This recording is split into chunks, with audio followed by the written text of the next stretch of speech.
Hello and welcome to Atomic Radio Hour, the post-nuclear podcast. I'm your host, Vince. This is episode 264 of Atomic Radio Hour.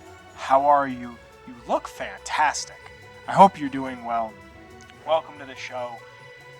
A lot of things to talk about today, but the first thing I want to kind of get into real quick is a little bit of an update on my laptop. So if you've been following for the past, what feels like 2 months, my laptop's been on the fritz. And at first it was a fan issue, and then something else was an issue, and I brought it in, the fan got fixed right away. I got 2 fans for the price of 1, brought in my laptop again because there was a continuing issue, and today I was told that the fan was in pieces. One of the fans they put in, and they're like, did you hit it with compressed air? I was like, no. The only time it was ever hit was with compressed air is when you guys had it. And they were like, I see. So I brought it back, and they were like, okay, so we couldn't figure out what it was. We thought it was hardware failure, but it's not hardware failure. We hit it with extra thermal paste just to make sure everything was tip-top, and the fan's going good, and we got that fixed again. And they got it to work, but they didn't get it to work. Because I was like, if I can edit on it and record on it, then I'm good. But I kind of think they're just trying to get me for another almost $200, which sucks because I like this place and I thought they were being good to me, but I'm not quite sure at this point. So hopefully, if I get the laptop back, I'm supposed to get it back this Friday. So by the time this comes out, I should have the laptop.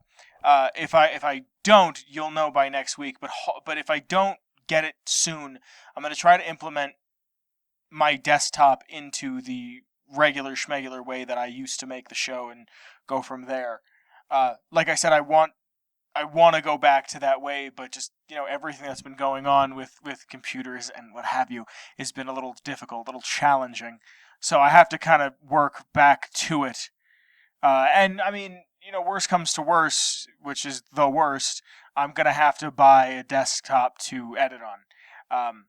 Which I kind of wanted to do anyway. I've been trying to look into how to get into freelance editing, but I can't really do that if I don't have a computer to edit on.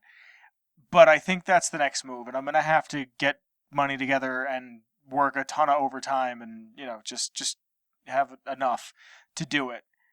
But thanks for being here. There's some things I'd like to talk about. If you enjoy the show, I suggest that you check out the Patreon. There is a link in the description below to the Patreon. And in the Patreon, there is a $10 tier called the Film Live for Studio Audience. Today, we again have Captain Lennox with us in the studio audience. And if you like the show and want to see it get recorded live, you could be part of this audience. But there's a lot of things that I want to talk about today. I have a very, very fun piece of lore and some other fun stuff to talk about. Before I get into lore, I want to talk about something that was brought to my attention today by Kyle, and that is the fact that we just now have evidence that aliens are real, and I don't really know how to feel about it, because I don't think anything is going to happen. This is from Associated Press, apnews.com. Whistleblower tells Congress the U.S. is concealing multi-decade program that captures UFOs. This is by Norman Merchant, and it was updated today, which is July 26th at 2:03. I'm not going to go into this a whole lot, but if you want, there's a reference here. The U.S. is concealing a long-standing program that retrieves and reverse engineers unidentified flying objects. A former Air Force intelligence officer testified Wednesday to Congress. The Pentagon has denied his claims. Here is the problem with aliens being real. Nothing cool is going to happen because they're never going to tell us if aliens are real.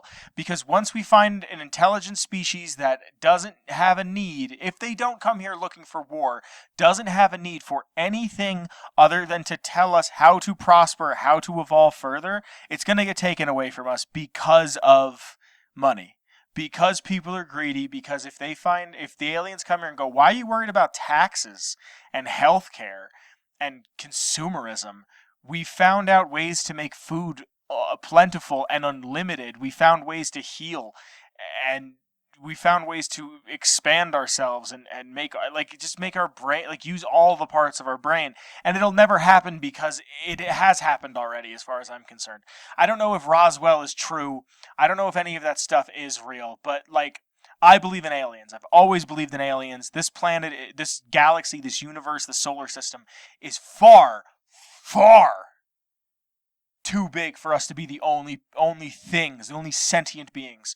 Now that could mean that there's like a mucus on Venus. Well, Venus is a gas planet. There could be a mucus on Pluto that technically is two-celled and thinks in the most minor way, saying, I need to eat and sleep today. And I think that's enough to consider it an alien life form. But I've always thought there can't not be aliens out there. And if every single alien, it's not like cults, I think, in the sense where everyone's like, oh, hey, I'm Jesus, or I speak to Jesus, and I'm his right-hand man, and sooner or later I will have his mind and I will be him. It's very much like, oh, hey, this happened to me. Oh, that happened to my buddy Eric, too. Like, oh, this happened to this person and that person. It's all very similar. And yeah, everyone could just be parroting the same thing. But, like, I don't know. I think that if aliens are real, and I think that they are, they're not obsessed with our asses and they don't want to put probes in us. But at the same time, I think that episode of South Park holds a lot of merit, actually, that they would come here to watch us and we'd be like a television show for them. We'd probably be like a vacation activity because of how primitive we are in their eyes. I don't have the answers for if aliens are real or not, but I've been seeing it left and right, and at this point, I don't even care if they are real or not unless they're going to come here, because the first thing that's going to happen is somebody's going to try to have sex with an alien, and I don't blame you. I'm not an alien effer, but I do not blame you for wanting to at least attempt to have sex with the alien. I think as humans, the things that we are that the aliens are not, our brain instantly goes to pipe. I'm not proud to say that, but that's just the way it is. It's the same thing with robots. As soon as we get automatons, people are going to try to have sex with the automatons. Let me know what you think in the comments below if you think aliens are real or not. But before I talk about anything else, I have to thank the Patreon, and because I really want to get into this week's lore. It's a fun one. It's one that I really, really enjoy. But some people that I don't know if they do believe or don't believe in aliens, real quick, I have to talk about the Patreon. Now, the Patreon is the reason why the show can continue and get bigger and better. It helped with my last PC repair, and it'll help with this one in a way. And going down the line, it'll continue to help more and more and more and more. If you'd like to support the show, there's a link in the description below to the Patreon. And like I said, there's a $10 tier called the Film Live Before a Studio Audience, where you get to listen to these episodes be recorded live.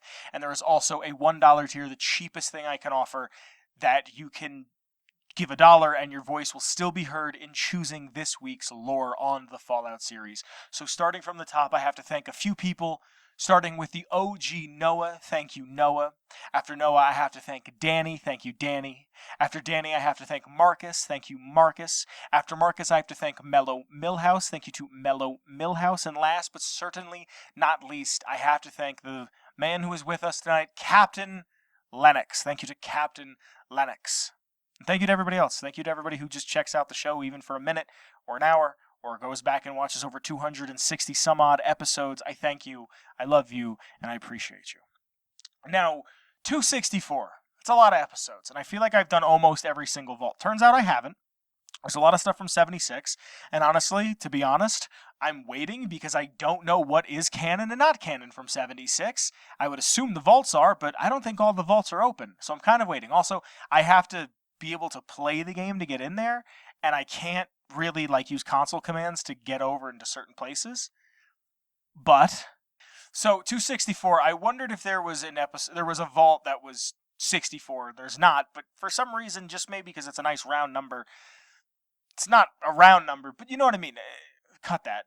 Just because it's a nice number, I think a lot of people have fond memories of the N64. I wanted to do a vault, and I came down to two of them, one from New Vegas and one from Fallout 3. So if you'd like to hear any lore whatsoever, and I mean any lore from the Fallout series, make sure you're in the Patreon. Because even at the $1 tier, every week I ask a question in a poll, and you can have your voice heard, and whichever entry in the poll has the most votes is what gets chosen for the week. And this week's lore, by way of Patreon, is on Vault 92 from Fallout 3. Vault 92 is a vault-tec vault in the Capital Wasteland in 2277.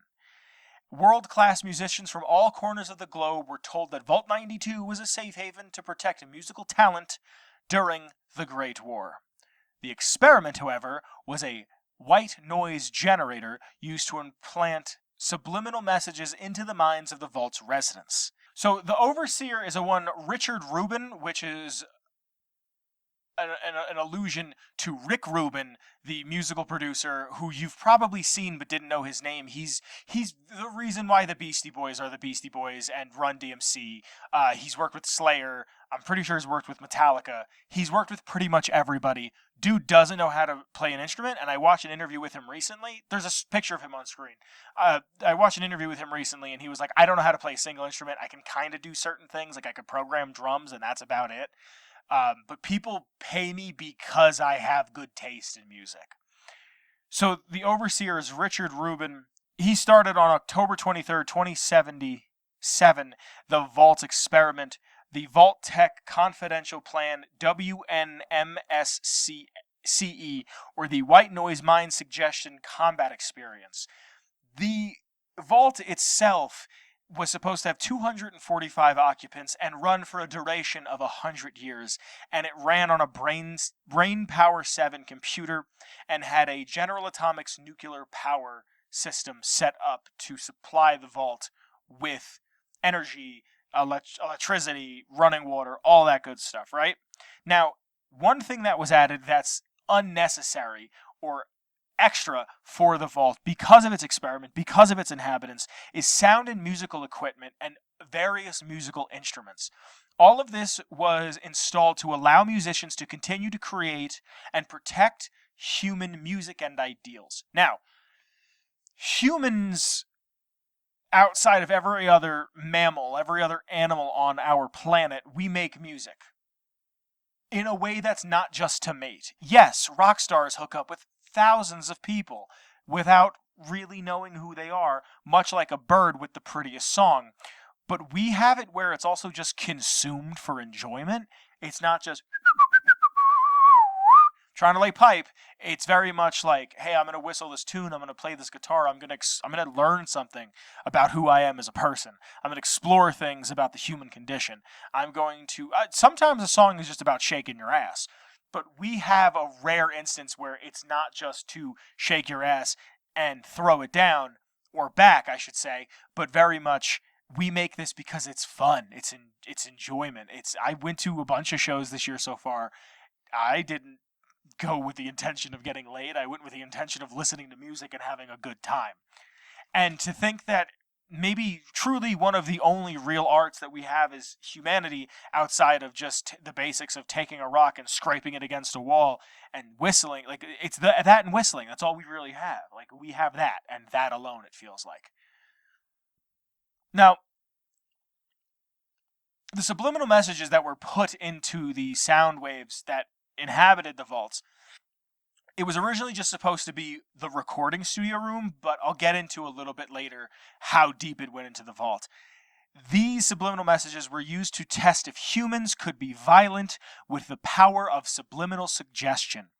First tests were on a limited and isolated group of musicians. All of the other dwellers were completely oblivious. There were some dwellers that could hear little blips and beeps and a little high-pitched noise, and they thought maybe it was just coming from other equipment in the room, but it was in fact from this experiment that was going on. Most dwellers were completely unaware, and relationships and lives and projects began to flourish. There's two people that we really have to focus on here inside the vault. There's Richard Rubin, and there's John Malleus, who is a professor inside of the vault, and there's also a woman, Hilda Egelbert, who started a relationship, a romance happened between the professor and this violinist, Hilda Egelbert. I get all of my lore off of fallout.fandom.com, the Nukipedia, if you will, and I check that for I reference that, and I have some direct quotes that I'm going to be reading both off of my notes and double-checking the wiki in front of me. But one of Professor Malleus's audio log, his holotape, V92-01, So far, the experiment is going exactly as planned. We're subjecting the residents to extremely low frequency white noise in regular intervals throughout the loudspeaker system. Using the soundproof recording studios and the musicians was an inspired idea. Kudos to the vault-tec selection committee on their shrewdness. Rubin had the white noise also pumped into the living quarters, and as I'm going to talk about a little bit later in my notes, it wasn't just the living quarters, it was everywhere. Anything that had a speaker system, it pumped through. Rubin also did not allow the residents to have their own personal music devices, no record players, no holotape players, nothing. No radios, absolutely nothing. No headphones. To ensure that every single person was constantly listening to the white noise, the music that was subliminally messing with their heads. And I want to read off of Malleus's audio log V92-02. I'm a bit encouraged by the last batch of data. It seems that 33% of subjects are now lapsing into a trance-like state on occasion. When in this state, we're fairly certain their suggestion and programming of the subject can be applied. We've begun testing this by implanting subtle cues in affected subjects, making them scratch their ear or constantly fix their hair. So as far as I'm happy to report, 100% success rate on this implementation method. The success of this did not last very long. Subject V920717 went f***ing berserk. He kills 3 dwellers, and a security team is needed to take him down, and he's killed with 23 gunshots. A excerpt from log V92-03, the subject has no history of violence or mental instability whatsoever. My concern is that the subject is one of our most successful implant recipients, able to execute complex instruction during the trance state. The overseer saw this and thought it was a good thing. The man who they took down, subject V920717, had increased strength, tenacity, and unflinching obedience.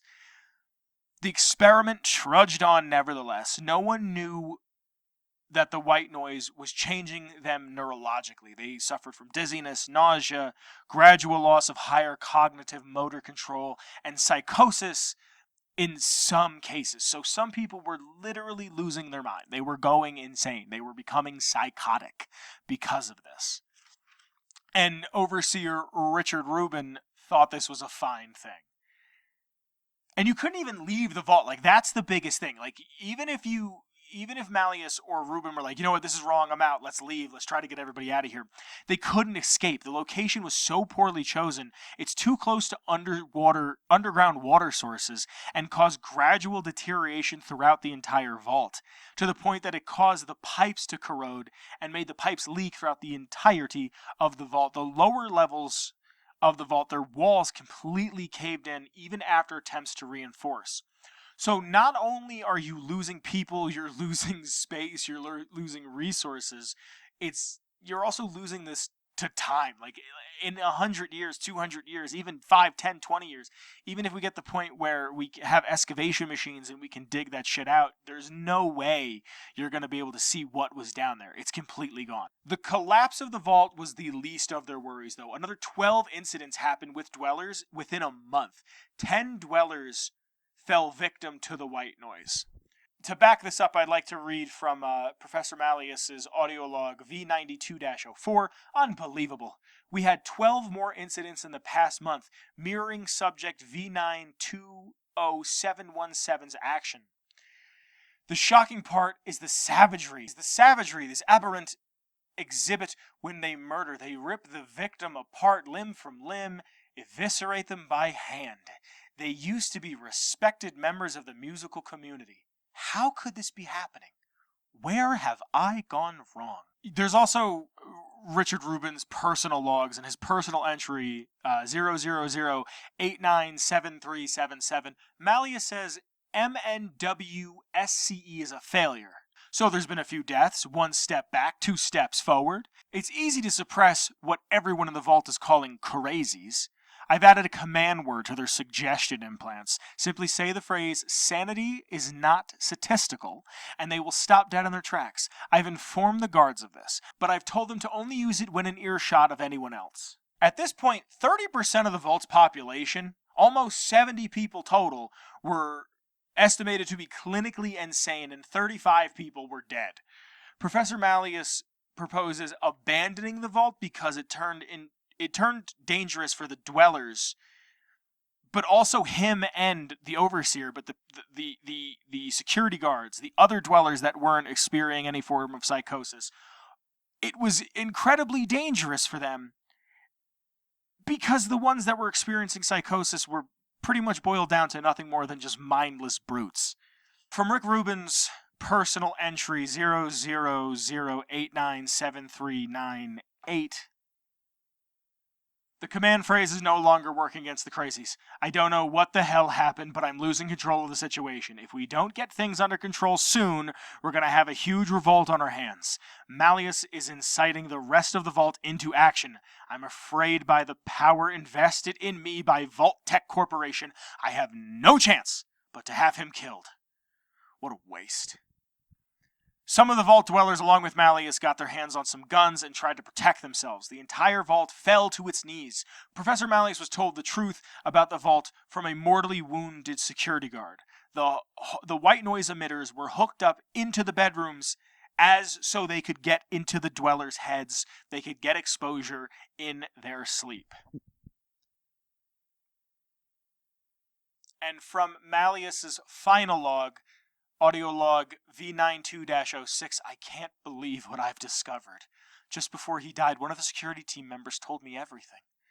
The overseer had begun implanting these murderous intentions into the entire Vault population without my knowledge, using the loudspeaker in the dorms instead of just the studio. He subjected everyone to the white noise as they slept.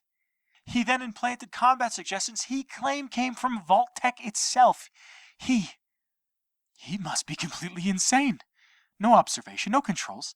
I'm going to have to go and confront him now and make him pay for what he's done. Half of the Vault is dead. The other half is fighting for its life. Good luck to all of us, and may God have mercy on our souls. Once everyone was dead, the Vault flooded from the leaks and the underground water sources. All sorts of mutated creatures now inhabit Vault 92. That's pretty much all the history you get on Vault 92. There's a lot of more fun stuff with the Vault. It's a fun place to explore. It's right outside of Old Oni, and it's just a pain in the ass kind of area. This is probably the Vault I've done the least because of its location. And because the Vault itself isn't easy to find, but neither is the quest that a lot of people use to get to the Vault. A quest by the name of Agatha Song. I had a friend, sadly he passed away, but I had a friend who loved this quest so much that this was one of the first things they would do, and after they would do it, they would leave her radio station on. Agatha's Song is a very straightforward quest. There's a woman named Agatha who misses good classical music, and retrieve the Sol Stradivarius from Vault 92 for Agatha, an old woman living alone in her house in the capital wasteland. You go and you give her the Strat, and she gives you the Blackhawk, which is one of the best pistols in the game. It's a very sweet quest, very straightforward. It has its own little trophy achievement icon. It's a quest that I've really only done a handful of times. Of course. I've only really done it a handful of times, and it's one that I want to do again because I just don't really know this vault all that much. This vault is actually able to be a player house with beds and secure containers, meaning that the containers won't refresh, and you can sleep here totally okay. None of the beds are owned. Unlike most vaults, the reactor is actually flooded.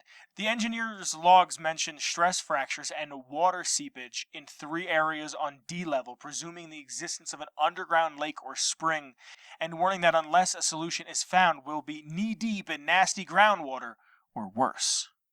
This explains why there's mirelurks on the lower level. When the overseer Rick Rubin says the phrase, "sanity is not statistical," it's actually a reference to the George Orwell book 1984. Some of the dwellers that lived inside of 92 go by the name of Gordon Sumner, which is actually Sting's real name. Zoe Hammerstein gets her name from Broadway lyricist and songwriter Oscar Hammerstein II. And GNR's song I'm in Love with a Wonderful Guy is from Roger and Hammerstein's musical South Pacific. Zoe Hammerstein's diary mentions that they had played Haydn's Symphony No. 3 in D minor, but the symphony was originally written in the keys of G major and G minor. This is a really cool vault. This is one that I don't feel like I knew a ton about until we got here. It's cool that it's a musical vault. It's also dope that there's just an idea about what humans are going to want to do and how they're going to want to experience art after a great war. I feel like if this was put into Fallout 4 or even 76, this idea could have been fleshed out a little more, because Fallout 4 had Linda Carter playing Magnolia in Fallout 4, and it was the first time that there was actual new music in the game that wasn't just hits from the 30s, 40s, 50s, and today. And shit stuff like Good Neighbor and Train, and it would be nice to be able to hear maybe an original piece that was composed and see how different it could be when you're isolated inside of a vault, even if the vault didn't last that long. My other thought was music has been intrinsically tied to drugs, as far as I'm concerned, since its inception. The Beatles, quote-unquote, got good, if you believe in that, because of acid. Pink Floyd, the same thing. One of my favorite albums ever was exclusively made on one strain of marijuana. There's a bunch of... As long as music has been around, there's people that just want to smoke weed and listen to music. And I wonder if drugs were smuggled into the vault, if people knew how to make drugs, if people knew how to do that. And when you're surrounded by the same, let's say, 15 people you're making music with, when do the ideas become stale?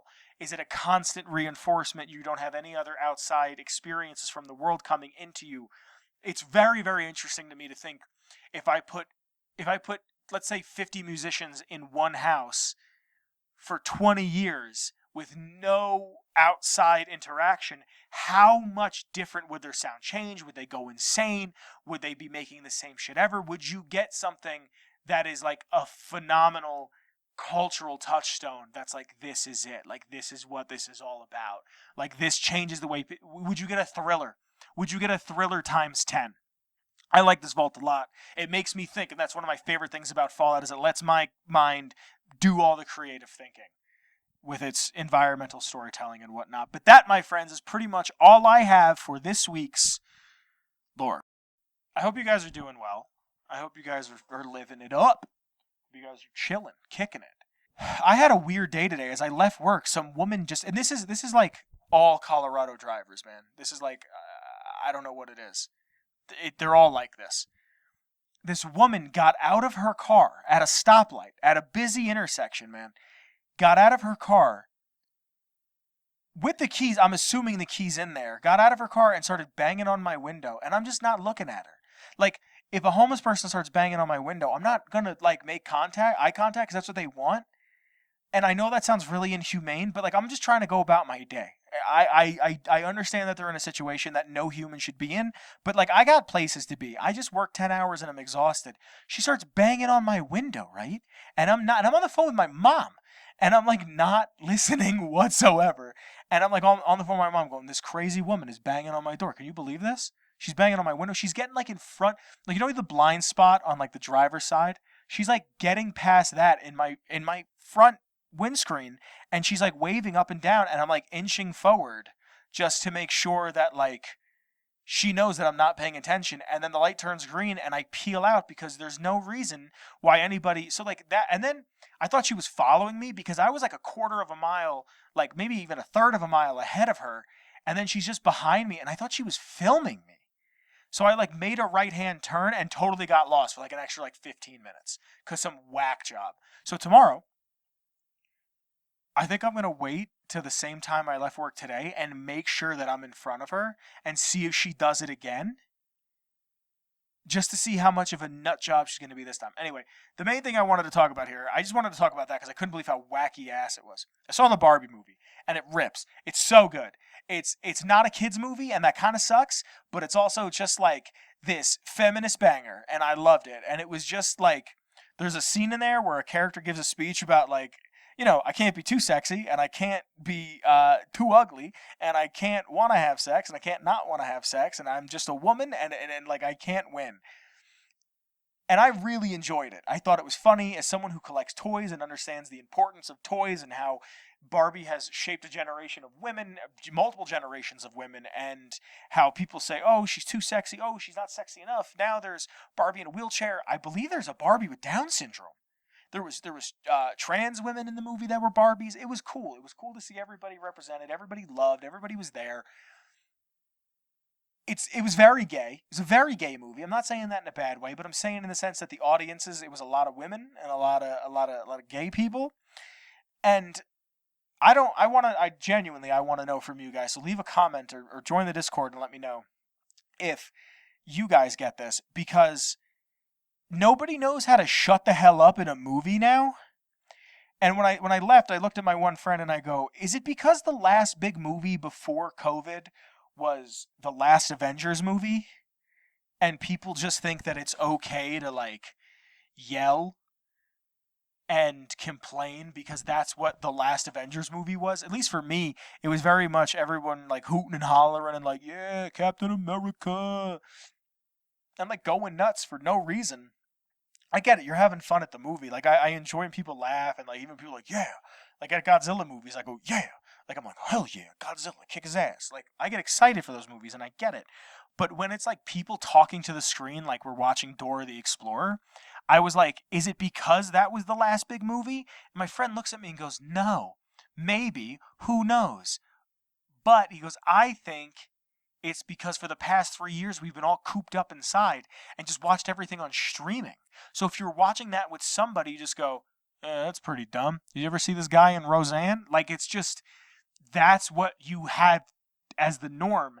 And then we started talking about how like everyone was cooped up and went through the trauma of COVID and how we all thought we were going to die, and that trauma is going to probably take about 3 to 10 years to get over, and it's going to be really hard for everybody, and I feel bad for the kids. But I enjoy the movie, and there was a point in it where I wanted to like turn around. So here's the thing. I'm the first person to tell someone at a movie to be quiet because I'm trying to watch. I didn't pay a ton. I think I paid like $8 a ticket. I paid $8 to come see a movie. Presumably, you paid $8 to come see a movie because you can't walk into a theater anymore. Like, you can't just walk in, buy a ticket, and go sit. You have to purchase your seats ahead of time, which I don't like. I like the thrill of finding a seat and going, you want to sit here? How about here? This one might be cool. No, that's too far to the right. Like, I enjoy that a lot, right? So, like, I'm assuming you paid your ticket. I paid my ticket. Shut up. Like, stop talking in the theater. We're all trying to watch a movie. I took money out of my bank account. I took time out of my schedule. I don't have a lot of time. I'm always tired. Like, why can't you just be... Okay, here's the most egregious crime of them all. Somebody brought their baby in. Somebody brought a stroller. It was a 9:45 in the evening show. 9:45 p.m. Mountain Standard Time. Somebody brought a baby in with a stroller and then handed the baby a cell phone and played YouTube videos the whole time. Thank God they weren't near me because I would have lost my shit. So, like, we walk out, and I was like, nobody else was upset about the baby, and I grew up around little kids. Like, I'm 11 years older than my brother, so I've just learned to tune it out. Like, you just kind of go about your day, and I don't hear it because I'm used to it. I was always around kids. I've always been decent with babies. I like being around babies. They're fun. They don't have prejudice yet. They don't have an understanding of time. They just want to have fun. Like, up until you're like 11, all you want to do is have fun, and that's what those kids want to do, and I just want to have fun. And if I ever became like a dictator or like a monarch, I wouldn't change much. I really wouldn't. I would, I change things for the better. People get more money. I'd fix housing, healthcare, like art school is cheaper. Like, people should like have to pursue an art, like, not like mandatory, but like you should, like, we're going to give you the opportunity to go pursue something that isn't just slave away.